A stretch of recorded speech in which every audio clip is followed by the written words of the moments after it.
नमस्कार, आप देख रहे हैं मरुधर बुलेटिन। राजस्थान के अंदर 6 जिलों के अंदर चुनाव की घोषणा होने के बाद में सभी पार्टियों के कार्यकर्ता अपने प्रत्याशियों के साथ चुनाव मैदान में उतर चुके हैं। अगर राजस्थान में बात करें तो कांग्रेस की सरकार है और सेंटर के अंदर मोदी जी बैठे हैं, लेकिन सबसे बड़ा जो इस समय तीसरा मोर्चा मेरे सामने इस समय आप देख सकते हैं, आरएलपी पार्टी के रूप में तीसरा मोर्चा यहाँ पर पूरा दमखम लगाए हुए हैं। अगर पिछले पंचायत समिति व नगर पालिका चुनावों की बात करें तो तीसरे मोर्चे के रूप में हनुमान बेनीवाल की पार्टी ने नाक में दम कर दिया था और जिसका असर जो है इस समय आप देख सकते हैं चुनाव में जो है वो दिखाई दे रहा है। मेरे पीछे सैकड़ों की भीड़ है इस समय, युवा जो है इस समय सुरेश चौधरी की अगुवाई के अंदर यहाँ पर जो रैली का जो आयोजन है। और आपको बता दूं कि हनुमान बेनीवाल जयपुर जिले के अंदर यहाँ की प्रथम सभा जो है वो इसमें भाग लेंगे। अभी कुछ ही समय में बेनीवाल जी पहुंचेंगे, उससे पहले हम सुरेश चौधरी का इंटरव्यू लेते हैं। सुरेश जी, सबसे पहले में स्वागत है चैनल में। नमस्कार साथियों, मैं जालसू पंचायत समिति से वार्ड नंबर 14 से प्रत्याशी सुरेश चौधरी और हनुमान बेनीवाल जी आ रहे हैं। तो मैं सभी भाइयों से अनुरोध करता हूं कि किसान और जवान की बात को दिल्ली जयपुर से लेकर संसद तक पहुंचाने वाले हनुमान जी बेनीवाल साहब को 2023 में मुख्यमंत्री बनाना है राजस्थान का। बिल्कुल सर। और इसीलिए कड़ी से कड़ी जोड़कर युवा साथियों से यही उम्मीद रखूंगा कि आने वाले पंचायत समिति में भारी बहुमत से विजय बनाए। सुरेश जी, बिल्कुल किसान देख सकते हैं ये उत्साह है जो लगातार नारों के रूप में गूंज रहा है। ये हनुमान बेनीवाल की फौज है जो सुरेश चौधरी के रूप में यहाँ अगुवाई कर रहे हैं। सुरेश जी, उत्साह हम देख रहे हैं, जुनून और जोश भी हमें नजर आ रहा है, लेकिन इसके साथ साथ बात करेंगे विकास की।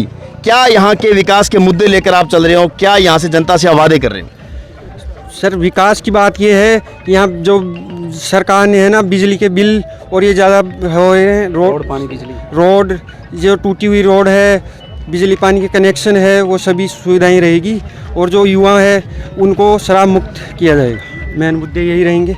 बिल्कुल, युवा होने के नाते बहुत सी उम्मीदें आप पर जुड़ी है और एक खासकर जो मुद्दा है नशे का, युवा है तो एक बड़ी उम्मीद करेंगे आपसे। नशे को रोकने के लिए क्या प्रयास रहेंगे आपके? नशे के लिए हम शराब मुक्ति अभियान चलाएंगे और यहाँ जो अब ये हमारा जो पंचायत है ना वो अभी शराब मुक्त है, यहाँ पे आसपास के गाँव में और चलाएंगे। सुरेश जी, बिल्कुल बेनीवाल जी की टीम है तो इसमें कोई दो राय नहीं है कि लोगों में जो जोश है वो ज़बरदस्त सामने हमें दिखाई दे रहा है। लेकिन आप जनता के बीच में जा रहे हो, अपने कार्यकर्ताओं के साथ जा रहे हो, तो क्या कहती है जनता? किस प्रकार का जनता आपको समर्थन दे रही है? जनता हमें भारी समर्थन मिल रहा है और यही उम्मीद है आगे भी यही मिलता रहे। तो 2023 में नींव मजबूत होगी और बेनीवाल जी को मुख्यमंत्री बनाएंगे। तो 14 नंबर सीट से बेनीवाल जी ने आप पर भरोसा जताया है, क्या किस प्रकार फतेह हासिल होगी? जी सर, जरूर फतेह हासिल होगी और युवाओं का जोश ऐसा ही रहा तो हम विजय जरूर प्राप्त करेंगे। तो सुरेश चौधरी के कार्यकर्ता जो हमारे साथ मौजूद है, इनसे मैं पूछेंगे किस प्रकार का उत्साह नजर आ रहा है जनता के बीच में? क्या कहती है जनता? जनता का झुकाव बेनीवाल जी की तरफ और सुरेश जी की तरफ पंचायती चुनावों में पहली बार अपने इस क्षेत्र में, पहले तो हम अपना नाम ही सुनते थे बेनीवाल जी का, लेकिन आज अब प्रत्यक्ष रूप से उनको देख पाएंगे और दिलों में जो भावना है वो सुरेश चौधरी को वोट के रूप में यहाँ प्रदर्शित हो जाएगी 26 तारीख को। और जो युवाओं का जो सपना है बेनीवाल जी के द्वारा टोल मुक्त राजस्थान, कर्ज माफ, किसान कर्ज माफी और बिजली की दरें आदि करने का जो उनका लक्ष्य था, और उसी में उन्होंने 2018 विधानसभा चुनाव से पहले हुंकार रैलियां करके अपनी वसुंधरा सरकार को झुकाया था, बैकफुट के लाके टोल मुक्त राजस्थान बनाया था।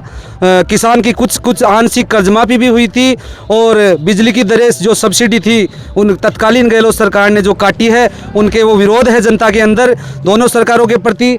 टूटी हुई रोडें आज 20 साल से उनका इंतजार कर रही है। ये आमेर की धरती, विधानसभा का ये क्षेत्र, गांव अनाथ की तरह रह रहा है। 20-20 साल हो गए, कभी कांग्रेस आती है, कभी बीजेपी आती है, लेकिन इस रोड की तरफ किसी का कोई मुद्दा नहीं है। वोट लेना, राजनीति करना, लोगों को आपस में लड़ाना और लेके वापस चले जाना, फिर चुनाव में आ जाना। अब जो आदमी, आम आदमी, किसान आदमी, दलित मजदूर जो डेली मजदूरी दिहाड़ी करता है, उसको जो माहौल बनता है चुनावों के अंदर, उसको दोनों पार्टियों में बांट लेते, जाति के नाम पे, धर्म के नाम पे, भाईबंदी के नाम पे। तो ये जो है, ये अलग से एक तीसरा मोर्चा राजस्थान में बेनीवाल जी का बहुत बहुत धन्यवाद करूंगा मैं कि उन्होंने ये खड़ा किया और एक आम कार्यकर्ता की भावना को एक जुड़ाव दिया, पार्टी स्तर पर भी और उम्मीदवारों के लिए भी, और अपनी भावना दिखाने का एक तीसरा मंच पब्लिक को दिया है। उसके लिए बहुत बहुत धन्यवाद, बहुत बहुत आभार बेनीवाल जी को, बहुत बहुत धन्यवाद। शुक्रिया सर। राजस्थान में कांग्रेस और भाजपा, कभी भाजपा तो कभी कांग्रेस, लेकिन देख रहे हैं कि हनुमान बेनीवाल जी ने तीसरा जो विकल्प है आरएलपी पार्टी के रूप में, जब से यहाँ पर मतलब जो प्रचार प्रसार हो रहा है तब से नींदें हराम कर रखी है। दूसरी पार्टियों को डर महसूस हो रहा है। किस प्रकार का यहाँ पर जो है आज इस रैली को देखकर जो है उत्साह नजर आ रहा है? उत्साह बहुत है युवाओं में। अभी ये तो कुछ नहीं है, यहाँ पे 10,000 की भीड़ आएगी कम से कम हनुमान जी बेनीवाल को सुनने के लिए, सुरेश भाई को मजबूत करने के लिए। आसपास से 10,000 की आएगी, बारी मतों से इनको जिताएगी। कितना उम्मीद रखते हो सुरेश जी से आप? क्या उम्मीद रखते हो विकास के वादों को लेकर सुरेश जी? विकास के वादे सभी है यहाँ पे। आमेर सबसे बड़ा यानी 7वां नंबर का विधानसभा क्षेत्र। अभी ये युवाओं के लिए यहाँ पे सरकारी कॉलेज नहीं है आमेर में, खुद आमेर के युवा के। हम इसको मजबूत करेंगे, सुरेश भाई को आगे आवाज़ उठाएगा। और ना यहाँ पे बस जो रोडवेज बस आती है ना, वो ना है, उसकी सुविधा भी नहीं है, टाइम पे आती नहीं है, कुछ नहीं है। और दूसरी बात, यहाँ पे आसपास के इलाके में जल संकट आ रहा है। तो हमारी उम्मीद, हमारा मांग है कि हम बांडी नदी को जुड़ाएं, इसको लेकर नदी से नदी जुड़ाएं, इसको लेकर हम अभियान छेड़ेंगे जल्द।